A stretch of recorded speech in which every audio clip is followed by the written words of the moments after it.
A Most Peculiar Bird, adapted from Enid Blyton, B50. Adapted and modified by Kulwant Singh Sandhu. Contents: 1. A Most Peculiar Bird. 2. Comprehension. 3. Grammar page. 1. A Most Peculiar Bird. A story for Charles. Peter and Betty were arguing. Their mother heard them and looked unhappy. "Betty, you took it," Peter said loudly. "I put it by the window." "I didn't take it," Betty answered. "You always say I take your things, but I don't. You take my things." "You're lying," Peter shouted. "Tell me where my red Indian hat is, or I'll hit your dolls." Red Indian hat, a hat with colorful feathers, like the ones Native Americans wear in stories. "Peter, stop," Mother called. "Don't talk like that. Your hat is probably on the floor. It's very windy today. Maybe the wind blew it off the window." "No, Mother, I looked," Peter said. "Betty was in my room. She took it." "I didn't," Betty shouted. She was angry. "I didn't see your stupid hat."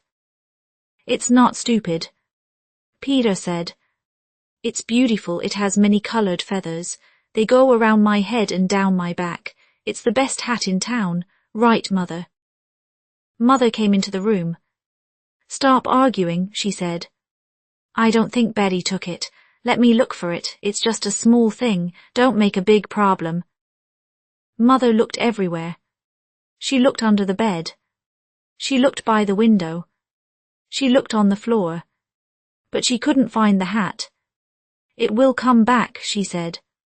"Things like this don't get lost forever." Betty looked at Peter with an angry face. Peter looked at Betty with an angry face. She hid it. Peter thought. He didn't want to play cards with Betty. "He thinks I took it," Betty thought. She turned away from Peter. The morning was full of arguing. But in the afternoon something exciting happened. Mother was sewing by the window. She was quiet. Suddenly she heard the children shouting upstairs. "Look at that," Peter said. "What is it?" Betty asked. "It's amazing. It's colorful. Maybe it's a rare animal or bird." "Rare, not common, very special." Mother was curious. What were the children talking about? They ran to her, very excited. "Mother, there's something in the poplar tree," Peter said. "It's full of colors," Betty said. "We think it's a rare bird." Poplar tree, a tall tree with thin branches. Mother was surprised. She looked out the window. She saw the poplar tree in the garden. Near the top there was something bright and colorful. She smiled a little.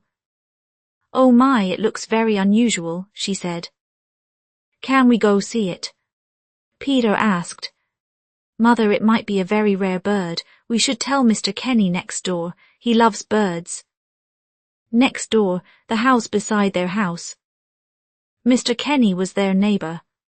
He was a bird expert. He loved watching birds and writing about them. "I wouldn't bother Mr. Kenny," Mother said. But the children didn't listen. They ran to the garden and shouted over the wall. "Mr. Kenny, there's a rare bird in our poplar tree." Peter called. "It's very colorful," Betty said. "Maybe it's a bird of paradise, or a parrot, or a macaw. Maybe it's lost and tired. It's resting in our tree." Bird of paradise, parrot, macaw, colorful birds from faraway places. "Really?" Mr. Kenny said. "That's extraordinary. I'll come in 1 minute." The children were so excited. They ran to the poplar tree and looked up. "It has a long tail," Betty said. "It's so beautiful," Peter said. "I want to see its head, but it's too high."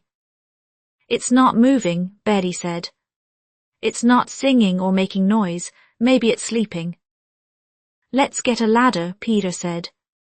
"If it's asleep, we can catch it." They found a ladder in the garden. They put it against the tree. Just then Mr. Kenny arrived. He looked up at the tree. He saw the colourful thing. His eyes were wide. "Amazing," he said. "What is it? This is so exciting." Mr. Kenny climbed the ladder carefully. He didn't want to scare the bird. The children watched quietly. They held their breath. Mr. Kenny went higher and higher. He was close to the colourful thing. He touched its long, feathery tail. The bird didn't move. It didn't fly away. Mr. Kenny pulled the tail a little. Still it didn't move. Then Mr. Kenny came down the ladder fast. He jumped off and looked at the children. His face was not happy. "Silly children," he said. "This is a stupid trick. You wasted my time. I'm ashamed of you." He walked away quickly. The children were confused. Mr. Kenny was never angry with them before. He left the bird in the tree. Peter said, "Why is he so mad?" Betty asked, "Peter, go up the ladder. I'll come with you." Peter climbed the ladder. Betty followed him. Peter reached the colourful thing. He touched the long, bright tail. He pulled it. Something fell from the tree. It wasn't a bird. It was Peter's red Indian hat. The wind had blown the hat off the window that morning. It flew high into the poplar tree. It stayed there until Peter and Betty saw it in the afternoon. "Betty, it's my red Indian hat," Peter said. His face was red. "You didn't take it, I'm sorry." "It's okay," Betty said. She wasn't angry anymore. But no wonder Mr. Kenny was mad. He thought we played a trick. They ran to Mr. Kenny's house to explain. Mr. Kenny were sorry. Peter said, "We thought it was a bird too. It was my hat. The wind blew it into the tree." Mr. Kenny listened. Then he laughed. "I see," he said. "I thought it was a very strange bird. The wind played a trick on all of us." "Yes," Peter said. "And Betty and I argued about the hat this morning. I was wrong. Betty, you can wear the hat sometimes. Then we'll always know where it is." Betty smiled. For the first time she wore the red Indian hat. She looked very nice in it. The next day, Peter and Betty wanted to make sure the hat didn't get lost again. They decided to make a special box for it. "Let's find a box in the house," Peter said. "Okay," Betty said. "And we can decorate it." Decorate, to make something look pretty with colours or pictures. They went to the kitchen. They found an old wooden box. It was big enough for the red Indian hat. "This is perfect," Peter said. "Let's paint it," Betty said. They got some paint from the garage. They chose red, blue and yellow, the same colours as the feathers on the hat. Peter painted a big feather on the top of the box. Betty painted small stars around the sides. "It looks beautiful," Betty said. "Now the hat will be safe," Peter said. They put the red Indian hat in the box. They closed the lid carefully. "Where should we keep it?" Betty asked. "By the window," Peter said. "But not too close. We don't want the wind to take it again." Mother saw the box and smiled. "What a lovely idea," she said. "You two are working together nicely now." "Yes," Peter said. "No more arguing." Betty nodded. "We're friends again."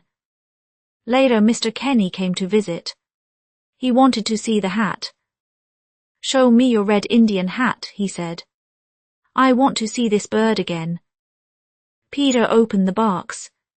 He took out the hat and gave it to Mr. Kenny. "It's very colourful," Mr. Kenny said. "No wonder we thought it was a bird." "Do you like birds, Mr. Kenny?" Betty asked. "Oh yes," he said. "I have books about birds. Would you like to see them?" The children went to Mr. Kenny's house. He showed them a big book with pictures of parrots, macaws, and birds of paradise. These birds are from faraway places, Mr. Kenny said. They have bright feathers like your hat. I want to learn about birds, Peter said. Me too, Betty said. Mr. Kenny gave them a small book about birds. Read this, he said. It's easy, you'll like it. That evening, Peter and Betty sat together. They read the bird book. They learned about red parrots and blue macaws. They laughed about the bird in the tree. We were silly, Peter said. But it was fun, Betty said. From that day, Peter and Betty didn't argue about the hat anymore. They shared it. Sometimes Peter wore it. Sometimes Betty wore it. And they always kept it in the colourful barks. The wind never played a trick on them again.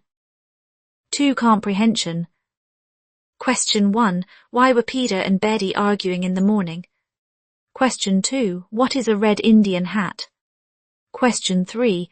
What did Mother think happened to the hat? Question 4. What did Peter and Betty see in the poplar tree? Question 5. Who is Mr. Kenny? Question 6. Why did Mr. Kenny climb the ladder? Question 7. Why was Mr. Kenny angry with the children? Question 8. What was the colourful thing in the tree? Question 9. What did Peter and Betty make to keep the hat safe? Question 10. What did Mr. Kenny give to Peter and Betty? Answers. Answer 1. Peter thought Betty took his red Indian hat. Answer 2. It is a hat with colourful feathers. Answer 3. She thought the wind blew it off the window. Answer 4. They saw something colourful and thought it was a rare bird. Answer 5. Mr. Kenny is their neighbour who loves birds. Answer 6. He wanted to see the rare bird in the tree. Answer 7. He thought the children played a trick on him. Answer 8. It was Peter's red Indian hat. Answer 9. They made a colourful barks. Answer 10. He gave them a small book about birds. 3. Grammar.